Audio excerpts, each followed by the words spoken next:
حضرت محمد صلی اللہ علیہ وسلم کا شجرہ نسب کیا ہے؟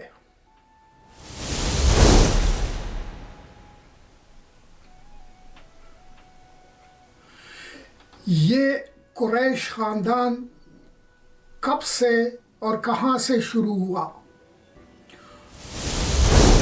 اور یہ قریش کا نام کیسے پڑ گیا؟ وہ کون سا شخص تھا جو یمن میں پیدا ہوا اور پھر اس نے نبوت کا جھوٹا دعویٰ کیا جبکہ نبی صلی اللہ علیہ وسلم مدینہ میں موجود تھے؟ تو آئیے اس ویڈیو میں اب ہم یہ سب جاننے کی کوشش کریں گے۔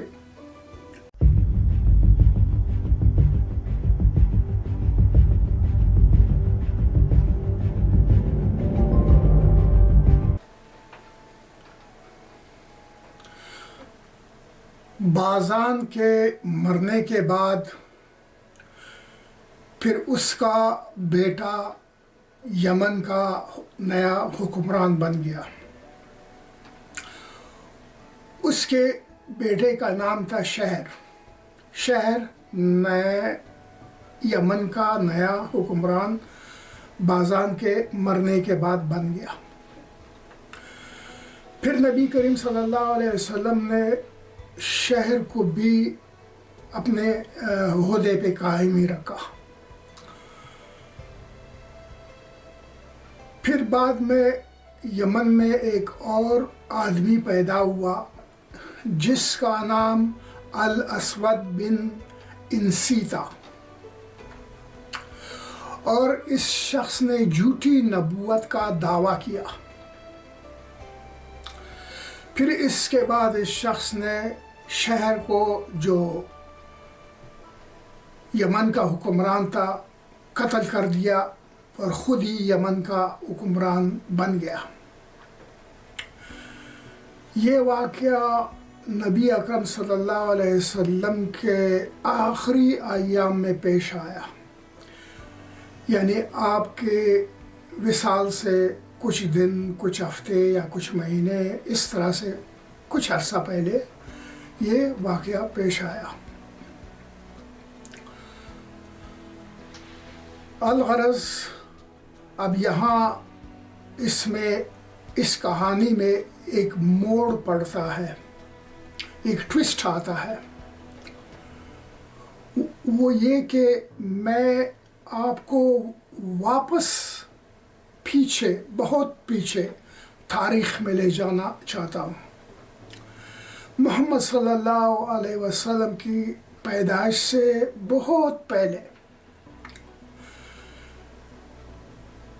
کیونکہ وہیں سے نبی علیہ السلام کا شجرہ نسب شروع ہوتا ہے۔ جب تک ہمیں نبی علیہ السلام کا شجرہ نسب معلوم نہ ہو تو پھر نبی علیہ السلام کی جو عملی زندگی تھی وہ ہمیں پھر ٹھیک طرح سے سمجھ میں نہیں آئے گا۔ تو اس کے لیے یہ جاننا بہت ضروری ہے کہ ہمیں نبی علیہ السلام کا شجرہ نسب کا معلوم ہو اور پھر ان کے حالات زندگی سے ہم آگاہ ہو۔ یہ تمام مسلمانوں پہ فرض ہے، ہر مسلمان کو یہ جاننا چاہیے۔ اپنی نبی کی زندگی اور ان کی ساری تاریخ، ان کے آباء اور اجداد، ان کا پورا شجرہ نسب۔ لیکن بدقسمتی سے بہت کم مسلمان یہ جانتے ہوں گے، ورنہ نہیں جانتے۔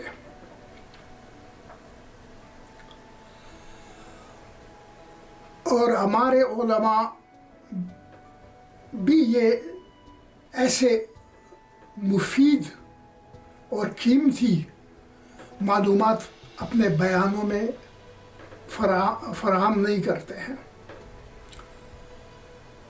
وہ بتاتے نہیں ہیں، یا تو ان کو بھی بدقسمتی سے خود بھی انہوں نے اتنی اسٹڈی نہیں کی ہوگی اکثر نے جو ان کو پتہ ہو، یا پھر وہ بتاتے نہیں ہیں۔ اور نہ بتانے کی ایک وجہ یہ بھی ہو سکتی ہے جو ہے کیونکہ وہ بیچارے وہ پہلے شیعہ اور سنی، دیوبندی، بریلوی اور اہل حدیث کے جھگڑے سے باہر نکل آئے، وہ ان چیزوں سے فارغ نہیں ہو رہے، تو پھر یہ اصلی جو اسلام کی تعلیم ہے اور اسلام کی تاریخ ہے پھر وہ کس طرح بیان کریں گے؟ اور اسی وجہ سے امت ساری کنفیوز ہے۔ بجائے امت کو فائدہ پہنچنے کا کہ ان باتوں سے، ان بیانات سے جو ہمارے علماء حضرات فرما رہے ہیں، ممبر پہ بیٹھ کر لمبی لمبی تقریریں کرتے ہیں، چیخ چیخ کر بولتے ہیں،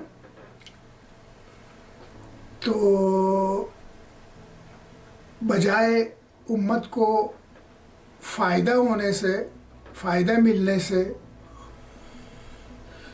کیونکہ لوگوں کو اصل تاریخ جو اسلام کی تاریخ ہے اور جو حضور نبی صلی اللہ علیہ وسلم کی زندگی مبارک ہے اور اصحاب کرام کے متعلق، یہ تو علماء بتاتے نہیں ہیں۔ اگر کبھی بتا بھی دے تو تھوڑا سا کم، بالکل تھوڑا سا، بالکل ابھی کبھی بتا بھی دے تو بالکل تھوڑا سا، باقی شیعہ سنی، دیوبندی، بریلوی، اہل حدیث، میں صحیح باقی سب غلط۔ ابھی میں دیکھ رہا تھا، میں اب اٹھ کے، یہ پیچھے کمپیوٹر پہ آپ کو نظر آئے گا نہیں، لیکن میں وہ ایک ویڈیو کے اوپر جو سلائیڈ ہے وہ تھمبنیل کے اوپر ابھی میں آپ کو پڑھ کے بتاتا ہوں۔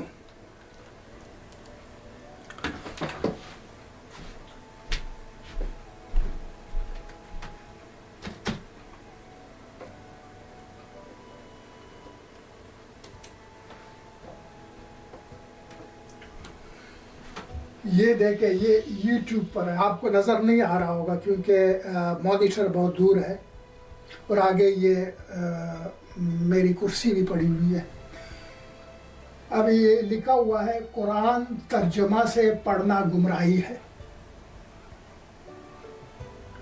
پھر اس کے نیچے لکھا ہوا ہے دیوبندی، بریلوی، اہل حدیث تمام مکاتب فکر کا موقف ضرور سنیں، اور تمام موقف کے علماء کی نیچے تصویریں بھی لگی ہوئی ہیں۔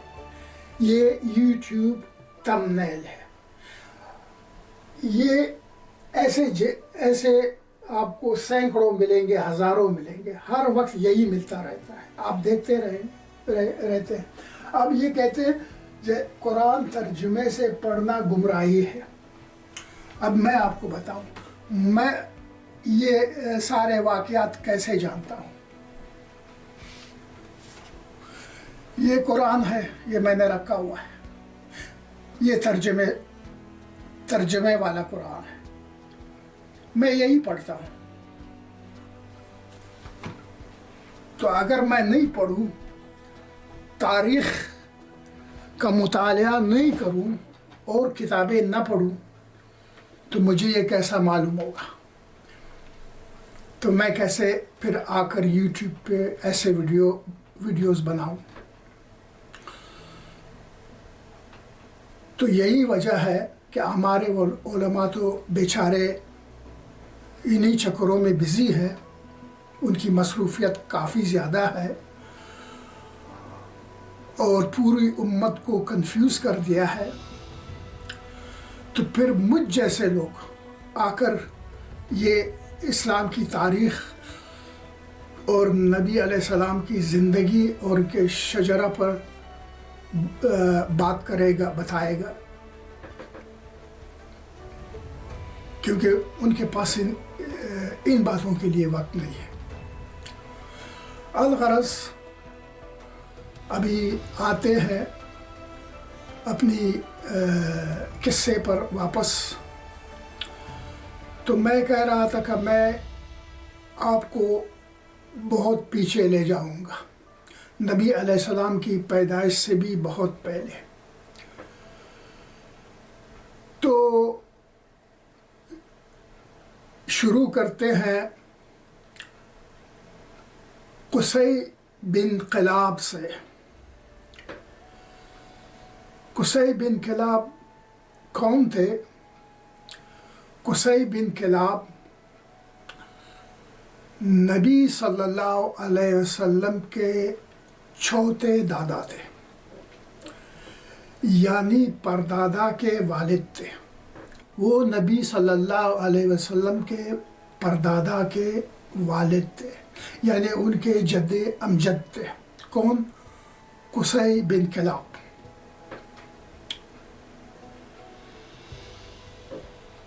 قصی بن کلاب جو تھے وہ فہر کے اولادوں میں سے تھے۔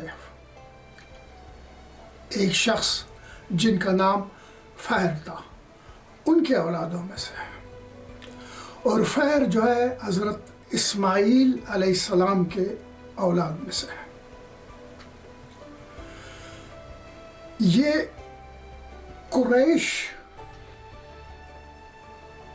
کہاں سے شروع ہوا؟ یہ قریش کا نام کہاں سے آیا ہے؟ یہ قریش کا سلسلہ کیسے بنا؟ یہ قریش ہے کون؟ یہ بھی جاننا ہمارے لیے ضروری ہے۔